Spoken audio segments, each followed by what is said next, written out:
الحمد لله الذي مالك الديان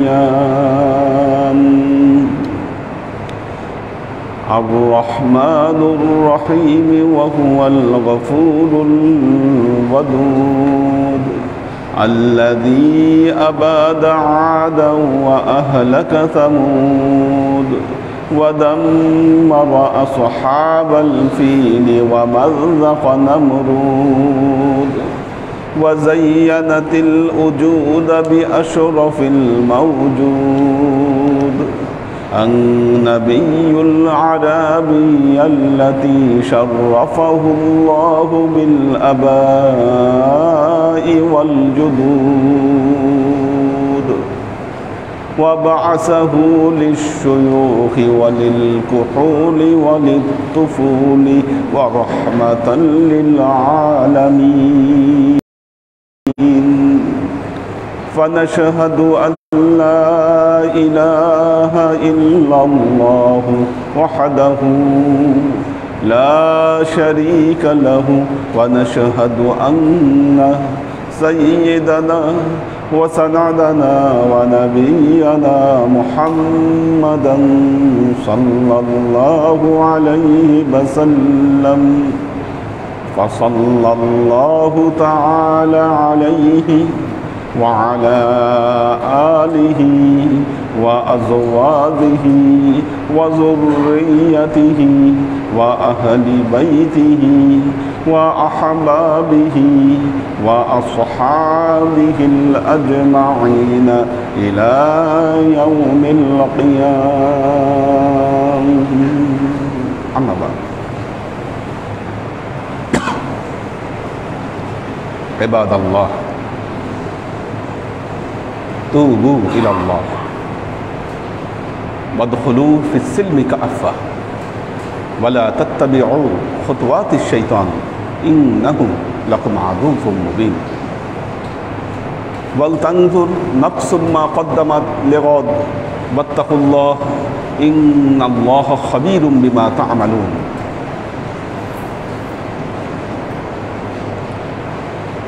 عباد الله واعلموا أن الله تعالى شرف هذه الموجودة بأشرف النبي صلى الله عليه وسلم كما قال وما أرسلناك إلا رحمة للعالمين.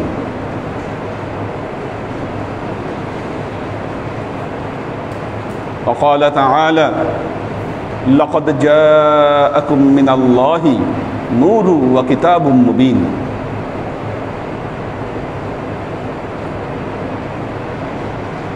وقد روي لما اقترف الآدم الخطية قال ربي بحق محمد لما غفرت لي فقال عز وجل كيف عرفت محمدا قال ربي لما خلقتني ونفخت في من روحي فرفعت رأسي ورأيت على قوائم العرش مكتوبا لا إله إلا الله محمد رسول الله صلى الله عليه وسلم فعرفت أنك لم تضف اسمك إلا بأشرف الموجود.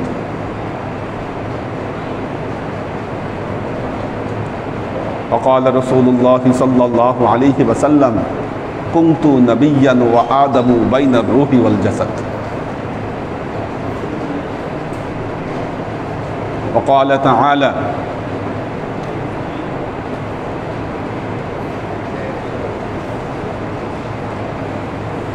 قل إن كنتم تحبون الله فاتبعوني يحببكم الله ويغفر لكم ذنوبكم والله غفور رحيم.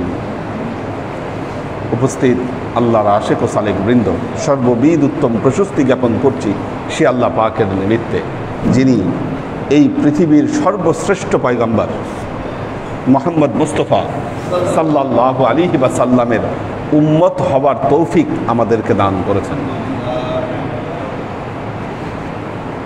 অন্যান্য নবীর উম্মতেরা আফসোস করেছে আমরা কেন এই নবীর উম্মত হতে পারলাম না।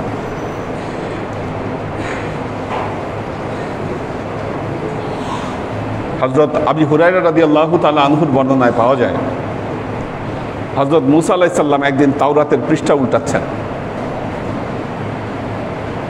তাওরাতের এক জায়গায় দেখতে পেলেন শেষ জামানায় এমন একদল উম্মত আসবে যারা পৃথিবীর সবার শেষে আসবে, কিন্তু তাদের আমল এবং তাদের চারিত্রিক সৌন্দর্য এর দ্বারা তারা পৃথিবীর সব উম্মতকে ছাড়িয়ে যাবে। হযরত মুসা বললেন, আল্লাহ আপনি এই উম্মতকে আমার উম্মত বানিয়ে দেন। আল্লাহ বললেন, এরা তোমার উম্মত হবে না, এরা মুহাম্মদ মুস্তাফা সাল্লাল্লাহু আলাইহি ওয়াসাল্লামের উম্মত। আরেক জায়গায় দেখতে পেলেন, তাওরাতের আরেক জায়গায় লেখা, শেষ জামানায় এমন একদল উম্মত আসবে সারা পৃথিবী হবে যাদের জন্য ইবাদতের স্থান, সারা পৃথিবী এদের ইবাদতের স্থান। কিরকম? হিন্দু ধর্মের মানুষকে পূজা করতে গেলে মন্দির লাগে, মন্দির মূর্তি ছাড়া পূজা হয় না। খ্রিস্টানদের গির্জা লাগে প্রার্থনা করতে,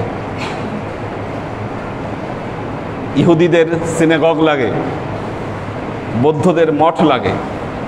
আপনি আল্লাহর নবীর উম্মত, আকাশ দিয়ে উড়ে যাচ্ছেন প্লেনে করে, নামাজের ওয়াক্ত হোক, আপনি দাঁড়ায় যান, নামাজ হবে কিনা আপনার? ওখানেও নামাজ হবে। আপনি পানিতে বিচরণ করছেন নদীর মধ্যে, নামাজের ওয়াক্ত হয়েছে, নৌকায় দাঁড়িয়ে যান, ওখানেই আপনার নামাজ হবে। এভাবে পৃথিবীর যেখানেই থাকেন না কেন, আপনি দাঁড়ায় গেলেই আপনার ইবাদত, আপনার বন্দেগী হয়ে যাবে। এটা পৃথিবীর অন্য কোনো উম্মতের জন্য সম্ভব নয়। হযরত মুসা বললেন, আল্লাহ এই উম্মতকে আপনি আমার উম্মত বানিয়ে দেন। আল্লাহ বললেন, এরা তোমার উম্মত নয়, এরা শেষ জামানার নবী মুহাম্মদ মুস্তাফা সাল্লাল্লাহু আলাইহি ওয়াসাল্লামের উম্মত। আরেক জায়গায় দেখতে পেলেন, শেষ জামানায় এমন একদল উম্মত আসবে যে উম্মত তাদের আসমানি কিতাবকে বক্ষে ধারণ করবে। আজকে সারা পৃথিবী খুঁজে দেখেন, তাওরাতের একজন হাফেজ পান কিনা, ইনজিলের একজন হাফেজ পান কিনা, বা অন্যান্য ধর্মগ্রন্থের কোনো হাফেজ আপনি খুঁজে পান কিনা? নাই। অথচ পবিত্র কোরআনের খুঁজে দেখেন, সারা পৃথিবীতে লক্ষ লক্ষ হাফেজ খুঁজে পাবেন। একমাত্র কোরআনকেই সম্পূর্ণ কোরআন মুখস্থ করা সম্ভব। হযরত মুসা বললেন, আল্লাহ আপনি এই উম্মতকে আমার উম্মত বানায় দেন। আল্লাহ বললেন, এরা তোমার উম্মত নয়, এরা শেষ জামানার নবী মুহাম্মদ মুস্তাফা সাল্লাল্লাহু আলাইহি ওয়াসাল্লামের উম্মত।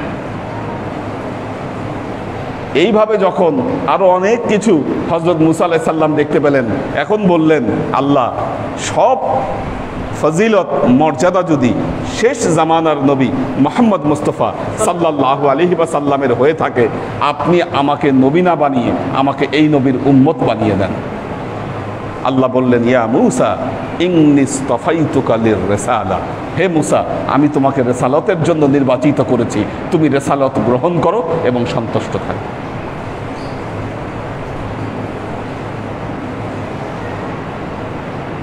প্রত্যেক নবীকে নবুয়াতের সার্টিফিকেট দেওয়া হয়।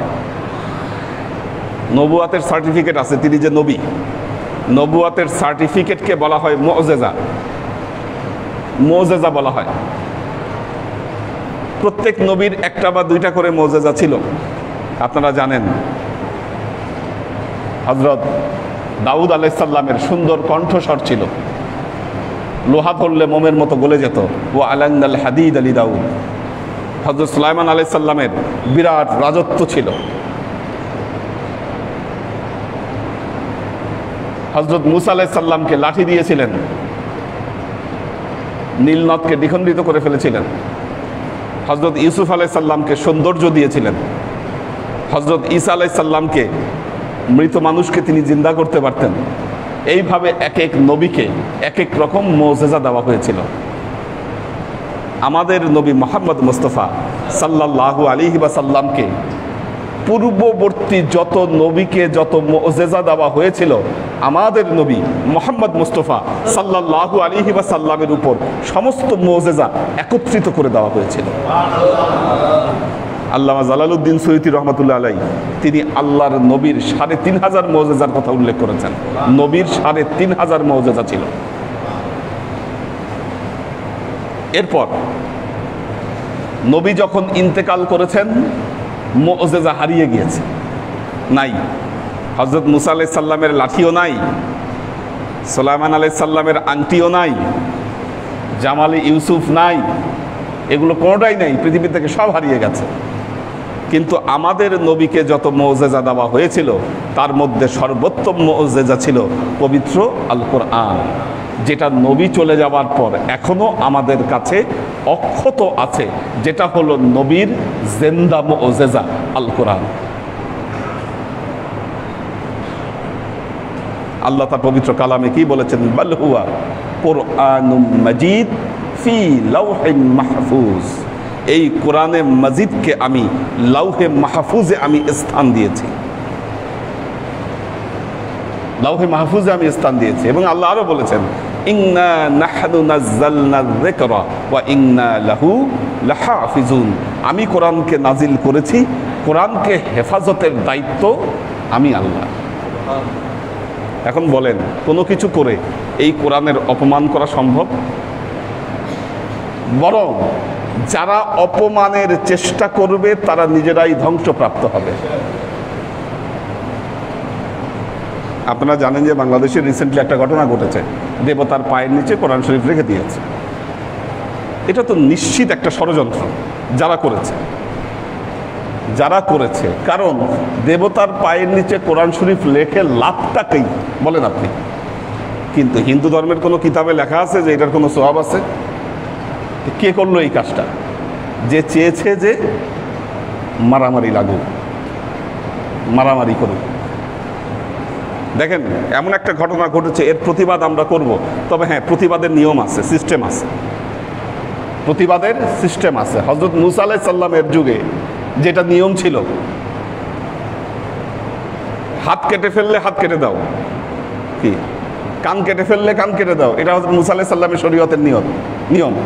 কিন্তু আমাদের শরীয়তে এই নিয়মকে রহিত করা হয়েছে, এটা নাই। আল্লাহ সুনির্দিষ্ট বিধান দিয়েছেন।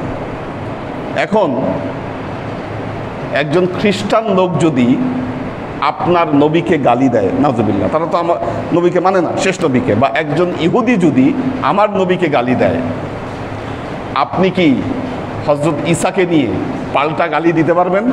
এটা পসিবল? এটা আমাদের পক্ষে সম্ভব না, কারণ ঈসা আমাদের নবী। তাহলে এই যে নবীকে নিয়ে এত বড় একটা কথা বললো, এর কি হবে? আমরা এর প্রতিবাদ করব, শাস্তি দাবি করবো তার। কিন্তু আমরা তাই বলে হযরত ঈসাকে একটা গালি দেওয়ার ক্ষমতা আমাদের নাই, সম্ভব না। কেউ যদি আমাদের কোরআন শরীফ দেবতার পায়ের নিচে রাখে, তাহলে কি আমি এখন তাওরাত ইনজিল এনে কি পায়ের নিচে রাখতে পারবো? এটা সম্ভব? নবী কি আমাদেরকে আদব শিক্ষা দিয়েছে? সম্ভব না।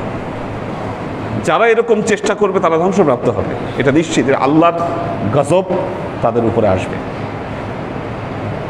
তাদের উপরে আসবে। কিন্তু এতে কোরআনের কোনো ক্ষতি সাধন করা কারো পক্ষে সম্ভব হবে না। ফ্রান্সে কোরআন শরীফ পুড়িয়েছে, কি হয়েছে তাতে বলেন? কি কোরআন শরীফ প্রকাশ্যে পুড়িয়েছে, একটা কোরআনের কপি পুরায় লাভ কি হবে পৃথিবীতে? সমস্ত কোরআন যদি আপনি পুরায় ফেলেন, লাভ কি হবে? কোরআন তো আমাদের সিনায় অক্ষত, সিনায় অক্ষত। বরং যারা এ কাজ করছে তারা তাদের মূর্খতা, জ্ঞানহীনতার যে পরিচয়, এটা আমাদের সামনে স্পষ্ট করছে। কিন্তু মনে রাখবেন, এটার প্রতিবাদ করতে গিয়ে যদি আমরাও ফিতনা ফাসাদার ওদের মতো যদি ভাঙচুর করি, কি এটা আমাদের জ্ঞানহীনতার পরিচয় হবে। কারণ আল্লাহ বলেছেন লা তুফসিদু ফিল আরদি। মনে রাখবেন, জমিনে যখন আল্লাহ মানুষ পাঠাচ্ছেন, ফেরেশতাদেরকে বললেন, ফেরেশতারা আল্লাহকে কি বলল? আতাজআলু ফিহা মাই ইউফসিদু ফিহা ওয়া ইয়াসফিকুদ দিমা। আপনি কি এমন সৃষ্টি পৃথিবীতে সৃষ্টি করতে চান যারা কি করবে? মারামারি করবে আর রক্ত ঝরাবে? আল্লাহ বললেন না, ইন্নী আ'লামু মা লা তা'লামুন। আমি যা জানি ফেরেশতা তোমরা তা জানো না, কাজে তোমরা এগুলো কথা বলো না, এগুলো কথা বলো না। ইন্টেলেকচুয়ালি প্রতিবাদের অনেক ভাষা আছে।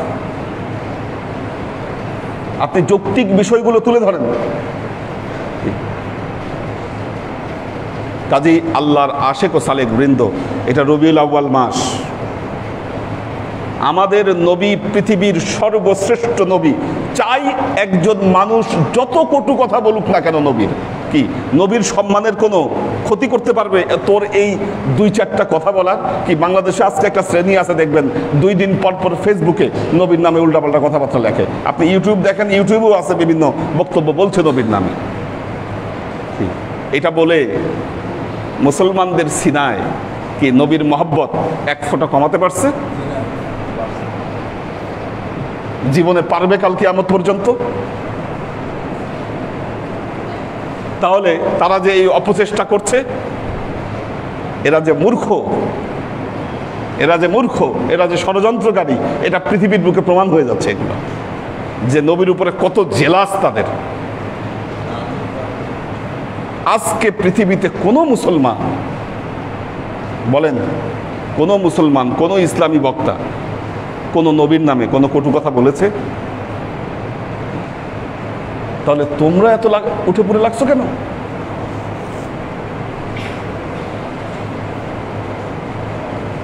তো আল্লাহর আশেক ও সালেক বৃন্দ, 1450 বছর আগে কি আল্লাহ নবী যখন দিন প্রচার করছিলেন, তখনও মানুষ চেষ্টা করেছে। আল্লাহ বলেছেন ইউরিদু লিইউতফিউ নূরাল্লাহ, তারা চায় ফু দিয়ে আল্লাহর নূরকে নিভাইয়ে দিবে। দেখেন, তারা চায় ফু দিয়ে আল্লাহর নূরকে নিভিয়ে দিবে। আল্লাহু মুতিম্মু নূরিহি, আল্লাহ কি চান? তার নূরকে আরো পরিপূর্ণতা দান করবেন।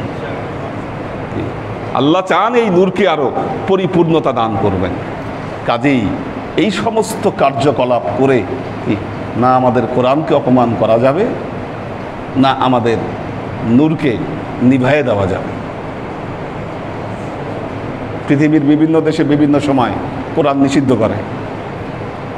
চায়নাতে একবার এরকম ঘোষণা দিয়েছে, না এই কোরআন চলবে না। পারবে চেঞ্জ করে, কি তাওরাত যেমন পরিবর্তন হয়ে গেছে, ইনজিল যেমন পরিবর্তন হয়ে গেছে, কোরআনের একটা হরফকে আজকে চেঞ্জ করার কোনো উপায় নেই।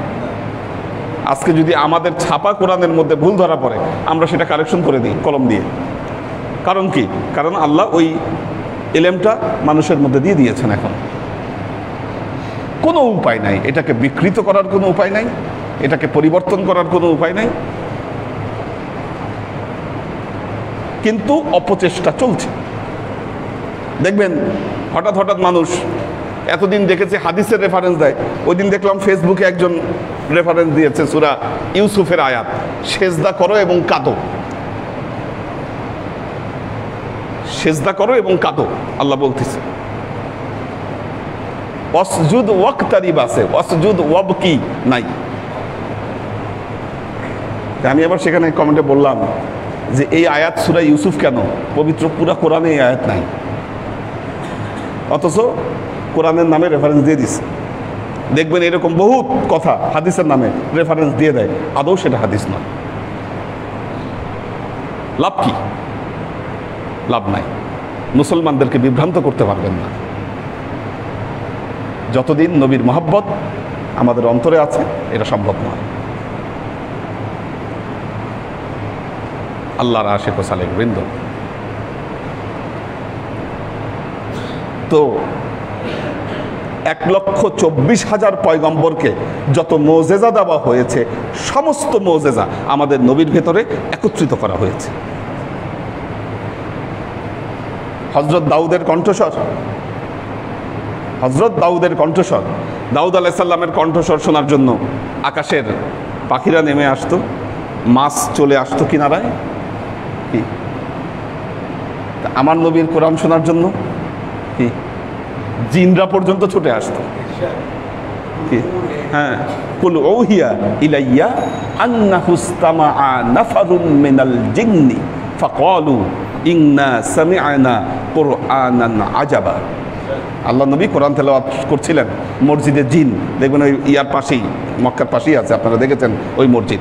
তো এই মসজিদে জিনের ভেতরে কি আল্লাহ নবী কোরআন তেলাওয়াত করছিলেন।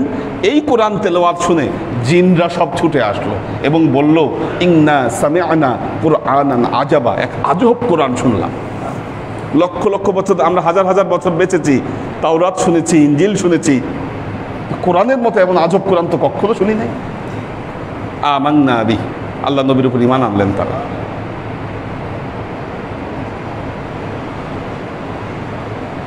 আরবের কাফের মুশরিক যারা নবীর দিনকে বিশ্বাস করত না, রাতের অন্ধকারে নবীর বাড়ির পাশে গিয়ে কোরআন তেলাওয়াত শুনতো আর দুই চোখ দিয়ে অশ্রু বিসর্জন করতো এরা।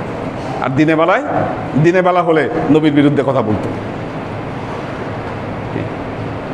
হযরত সুলাইমান আলাইহিস সালামের রাজত্ব, হযরত সুলাইমান আলাইহিস সালামের রাজত্ব কি আজকে দেখেন মুহাম্মদী ইসলাম, আল্লাহর নবীর ইসলাম, আজকে বাংলাদেশে কি নবীর রাজত্ব চলতেছে আমাদের অন্তরে। কি হিসাব করেন তো কত বড় রাজত্ব নবীর ছড়িয়েছে সারা পৃথিবীতে।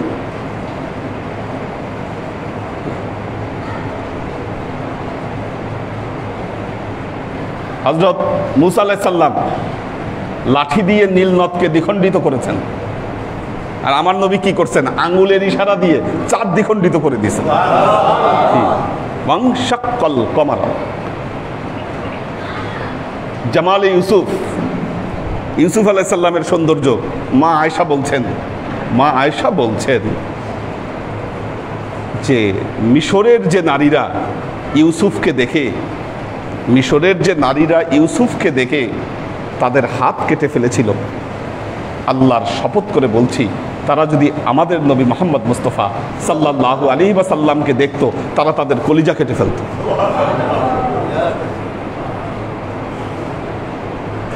আল্লাহর আশিক ও সালেক বৃন্দ, এই সর্বশ্রেষ্ঠ পয়গম্বরের পৃথিবীর সর্বশ্রেষ্ঠ উম্মত হচ্ছি আমরা।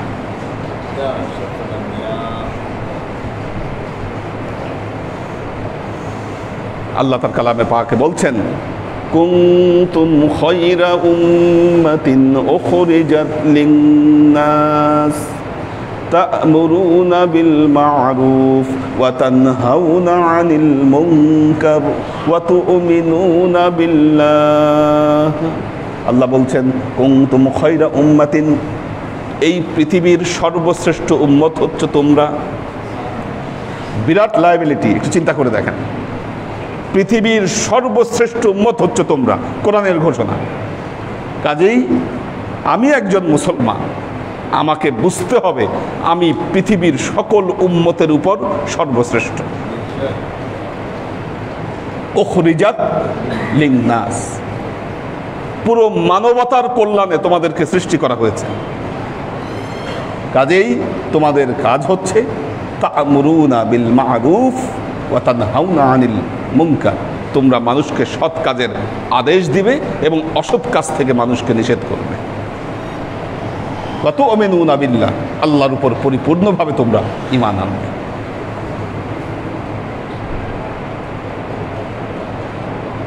আল্লাহর আশিক ও সালেক বৃন্দ, আসুন রবিউল আউয়াল মাসে আমরা এই ওয়াদাবদ্ধ হই। মুসলমানেরা সারা পৃথিবী শাসন করেছে আজীবন, শৌর্য বীর্যে উদ্দীপ্ত ছিল মুসলমানেরা, টাকা পয়সা সব ছিল মুসলমানদের হাতে। এই যে ইহুদি খ্রিস্টানেরা গরিব ছিল, পৃথিবীতে গরিব ছিল, এদের উত্থান খুব বেশি দিনের না। উত্থানটা হয়েছে কেন? মুসলমানরা যখন নবীর আদর্শকে পরিত্যাগ করেছে, ভোগবাদে লিপ্ত হয়েছে, কি তখনই তাদের উপরে পতন আসছে। মুসলমান যদি আল্লাহর কাজ ছেড়ে দিয়ে দুনিয়ার প্রতি বেশি ঝুঁকে যায়, আধ্যাত্মিকতা শিক্ষাকে পরিত্যাগ করে, ভোগবাদে যখন লিপ্ত হয় একজন মুসলমান, তখন তার উপর দুর্যোগ আসে। এটা আসবে, কারণ আমরা মুসলমানেরা পৃথিবীতে ভোগ করতে আসি নাই, আমরা একটা দায়িত্ব নিয়ে পৃথিবীতে এসেছি। এটা বুঝতে হবে আপনার দায়িত্ব। মুসলমান যখন তার দায়িত্বের উপরে অবিচল থাকে আল্লাহ তাকে শ্রেষ্ঠত্ব দান করেন, আর যখন সেই দায়িত্ব ভুলে যায় আল্লাহ তাকে অপমানিত করেন। আসেন আমরা এই রবিউল আউয়াল মাসে এই প্রতিজ্ঞায় প্রতিজ্ঞাবদ্ধ হই, জীবনের সব কাজে প্রতিটা মুহূর্তে আমরা আমাদের নবী মুহাম্মদ মুস্তাফা সাল্লাল্লাহু আলাইহি ওয়াসাল্লামকে যেন অনুসরণ করতে পারি। আল্লাহ যেন আমাদেরকে তৌফিক দান করেন। বারাকাল্লাহু লানা ওয়া লাকুম ফিল কুরআনিল আযীম ওয়া নাফা'ানা ওয়া ইয়্যাকুম লা আয়াত ওয়া যিকরিল হাকীম ইন্নাহু তাআলা জাওয়াদুন কারীমুম মালিকুন বাররাউফুর রহিম।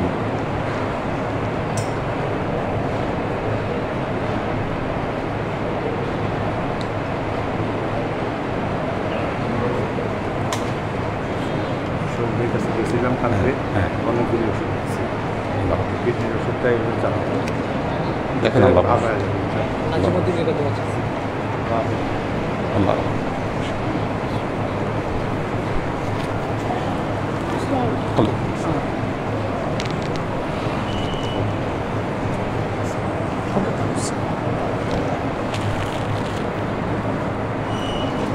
ওয়ালাইকুম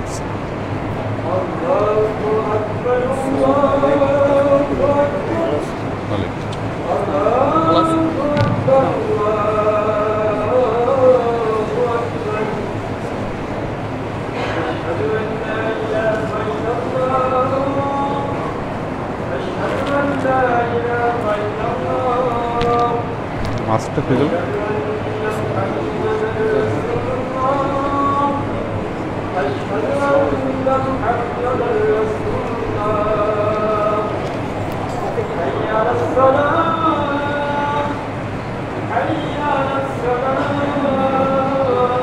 চলে গেছে সব।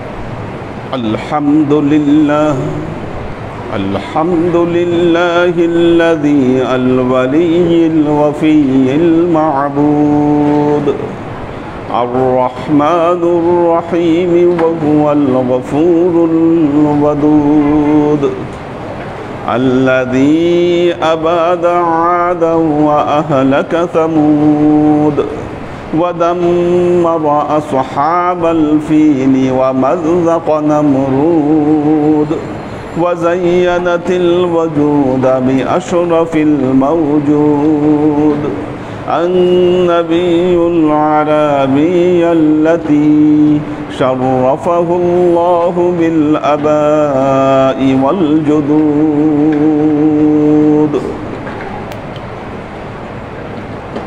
فنشهد أن لا إله إلا الله وحده لا شريك له ونشهد أن سيدنا وسندنا ونبينا محمدا صلى الله عليه وسلم فصلى الله تعالى عليه وعلى آله وأزواجه وذريته وأهل بيته وأحبابه وأصحابه الأجمعين إلى يوم القيامة. أما بعد عباد الله توبوا إلى الله وادخلوا في السلم كافة ولا تتبعوا خطوات الشيطان إنه لكم عدو مبين ولتنظر نفس ما قدمت لغد واتقوا الله إن الله خبير بما تعملون.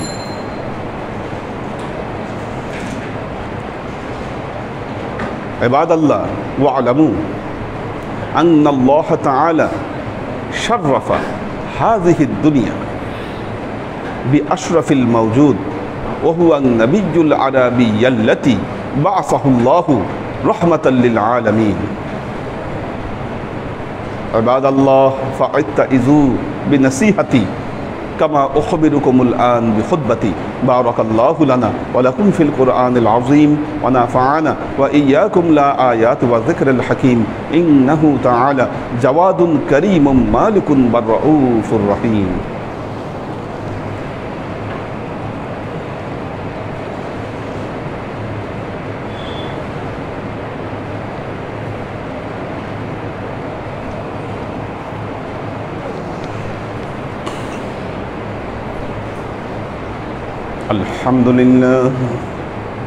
الحمد لله نحمده ونستعينه ونستغفره ونؤمن به ونتوكل عليه ونعوذ بالله من شرور أنفسنا ومن سيئات أعمالنا من يهد الله فهو المهتدي ومن يضلل فلن تجد له وليا مرشدا. فنشهد أن لا إله إلا الله وحده لا شريك له ونشهد أن سيدنا وسندنا ونبينا محمدا صلى الله عليه وسلم الذي أرسله الله بالحق بشيرا ونذيرا وداعيا إلى الله بإذنه وسراجا منيرا. وقال تعالى إن الله وملائكته يصلون على النبي يا أيها الذين آمنوا صلوا عليه وسلموا تسليما. اللهم صل على محمد وعلى آل محمد كما صليت على إبراهيم وعلى آل إبراهيم إنك حميد مجيد. اللهم بارك على محمد وعلى آل محمد كما باركت على إبراهيم وعلى آل إبراهيم إنك حميد مجيد. اللهم صل وسلم ورحم وبارك على سيدنا ونبينا وشفيعنا وحبيبنا وقرة أعيننا محمد صلى الله عليه وسلم وعلى آله وأزواجه وذرياته وأهل بيته وأحبابه وأصحابه الأجمعين إلى يوم القيامة، خصوصا على صاحب الصدق عامل المؤمنين أبي بكر الصديق رضي الله تعالى عنه، وعلى صاحب العدل والإحسان عامل المؤمنين عمر بن الخطاب رضي الله تعالى عنه، وعلى صاحب الحياء والإيقان عامل المؤمنين عثمان بن عفان رضي الله تعالى عنه، وعلى صاحب الحلم والعلم والعرفان عامل المؤمنين علي بن أبي طالب رضي الله تعالى عنه، وعلى تمام العشرة المبشرات والتابعين المهديين. اللهم اهد أئمة المسلمين إلى سنة رسول الله صلى الله عليه وسلم. اللهم اغفر أئمة المسلمين مغفرة ظاهرة وباطنة. اللهم أعز الإسلام والمسلمين. اللهم أت أئمة المسلمين فلاحا عظيما. اللهم انصر من نصر دين محمد صلى الله عليه وسلم واجعلنا منهم واخذل من خذل دين محمد صلى الله عليه وسلم ولا تجعلنا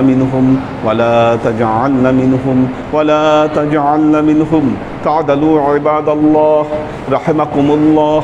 إن الله يأمركم بالعدل والإحسان وإيتاء ذي القربى وينهى عن الفحشاء والمنكر والبغي يعظكم لعلكم تذكرون. فاذكروني أذكركم واشكروا لي ولا تكفرون.